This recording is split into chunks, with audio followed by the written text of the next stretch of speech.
বাবার সাথে ঝগড়া লেগে মা কিছুদিনের জন্য বাড়ি থেকে অন্য জায়গায় চলে গিয়েছিল। মেয়ে তখন মায়ের সাথে যায়নি, বাড়িতেই ছিল। মেয়েটা ভেবেছিল বাবা তো বাড়িতেই আছে, তার সাথেই থাকি, কোনো সমস্যা হবে না। কিন্তু রাতের দিকে মেয়েটা লক্ষ্য করে তার বাবা তার রুমে এসে অনেকক্ষণ যাবৎ বসে আছে। মেয়েটা ভেবেছিল হয়তো কোনো দরকার আছে কিনা মেয়েটা সেটা জিজ্ঞেসও করেছিল বাবাকে, কিন্তু বাবা কোনো উত্তর না দিয়ে বসেছিল। তার কিছুক্ষণ পরেই বাবা ইউসুফ মেয়ের উপর ঝাঁপিয়ে পড়ে। মেয়েটা কোনো কিছু বুঝে ওঠার আগেই তাকে পাশবিকভাবে দর্শন করে তার আপন বাবা। মেয়েটা প্রথমে বাধা দিতে চেয়েছিল, কিন্তু বয়সে ছোট হওয়ায় বাবার সাথে আর পেরে ওঠেনি। তাছাড়া চিৎকার করতেও চেয়েছিল, কিন্তু বাবা তখন মেয়েটার মুখে কাপড় পেঁচিয়ে মুখটা বন্ধ করে রেখেছিল। ওই দিন রাতে বাবাটা প্রথম দর্শন করে মেয়েটাকে। প্রথমবার দর্শনের ঘটনাটা ঘটেছিল 25 সালের সেপ্টেম্বর মাসে। মেয়েটা ভেবেছিল মা আসলে মাকে সব কিছু বলে দিবে, কিন্তু কয়েকদিন কেটে যাওয়ার পরও মা আসেনি।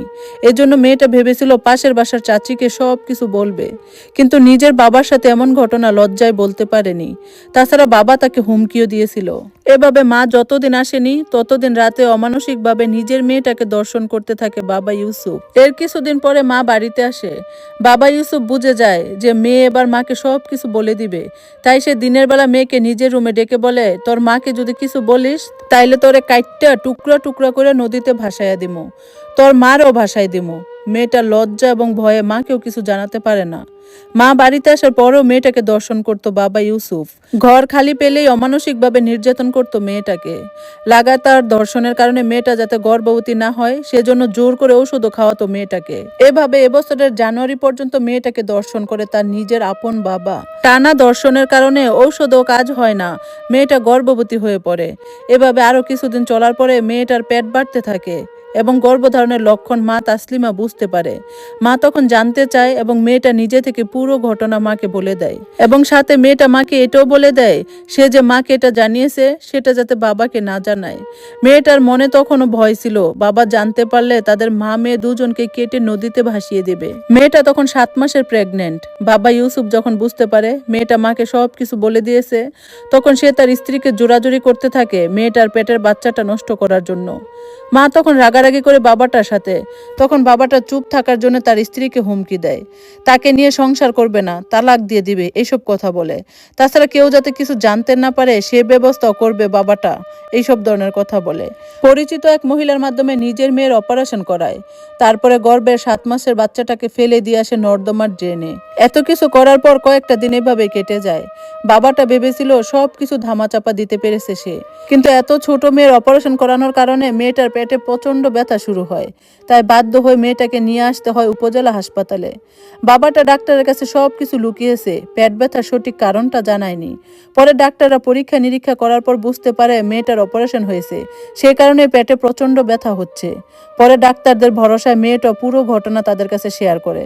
ডাক্তাররা তখন মেয়ের মাকে থানায় গিয়ে মামলা করতে বলে। ডাক্তারদের ভরসায় মা গতকাল ভোলার চরফ্যাশন থানায় মামলা করে। বাবাটা টের পেয়ে আগে ভাগে হাসপাতাল থেকে পালিয়ে গিয়েছিল। আজকে সাঁড়াশি অভিযান চালিয়ে পুলিশ বাবাটাকে গ্রেফতার করেছে। মেয়ের মা আজকে কেঁদে কেঁদে বলছিল, আমার এত ছোট মেয়েটারে ওর বাপের কাছে রাইখে গেছিলাম, কিন্তু ওর বাবাই ওর এত বড় সর্বনাশটা করলো। মেয়েটাও বলছিল, আমার বাবা আমার সাথে এত জঘন্য কাজ করবে আমি ভাবতেও পারি নাই, বলেই ফুপিয়ে ফুপিয়ে কাঁদছিল মেয়েটা। এরপর আরো অনেক কিছু বলতে চেয়েছিল মেয়েটা, কিন্তু কান্নার কারণে দম বন্ধ হয়ে আসছিল, বাকি কথাগুলো বলতে পারেনি। আজকে বাবাটা ধরা পড়ছে, কিন্তু কাল অথবা পরশু ঠিকই টাকা দিয়ে জামিন নিয়ে বের হয়ে আসবে, কারণ এদেশের আইন আদালতে টাকার কাছে নিয়মিত বিক্রি হয়ে যায়। অন্যান্য মেয়েরা দর্শিত হলে তাদের মা বাবা ভরসা দেয়, মাথায় হাত বুলিয়ে সান্ত্বনা দেয়, অথচ এই মেয়েটা সান্ত্বনা দেওয়ার মতো মানুষটাই তাকে দর্শন করছে। মানে এটা কি ভাবা যায়? এই মেয়েটা এখন পরিবারের কাছে, সমাজের কাছে, বন্ধু বান্ধবীদের কাছে লাঞ্ছিত হবে, লজ্জায় মুখ দেখাতে পারবে না। দর্শক বাবাটাও হয়তো ঠিকই মুক্তি পেয়ে যাবে, কিন্তু এই ছোট মেয়েটাকে আজীবন দর্শিতার কলঙ্ক বয়ে বেড়াতে হবে। যেখানে নিজের মা বাবা থাকে নিজেদের সন্তানের সবচেয়ে নিরাপদ আশ্রয়স্থল, সেইখানে যদি নিজের বাবাই এইরকম জঘন্য কাজ করে, তাহলে মেয়েরা কোথায় গিয়ে শান্তি পাবে? কোথায় গিয়ে তারা নিরাপদ আশ্রয় খুঁজে পাবে? একটা সন্তান, বিশেষ করে একটা মেয়ে সন্তান, নিজের মায়ের কাছে ছাড়া মনে হয় কোথাও নিরাপদ না। তাই আপনার নিজের সন্তানকে নিরাপদে রাখেন, আপনার কাছে রাখেন। একটা পলকের জন্য নিজের মেয়ে সন্তানকে কারো কাছে রেখে যাবেন না, এমনকি আপন বাবার কাছে, চাচার কাছে, দাদার কাছে, কারো কাছেই না। কারণ নিজের সন্তান নিজের কাছে ছাড়া কারো কাছে নিরাপদ না, এটাই সত্যি।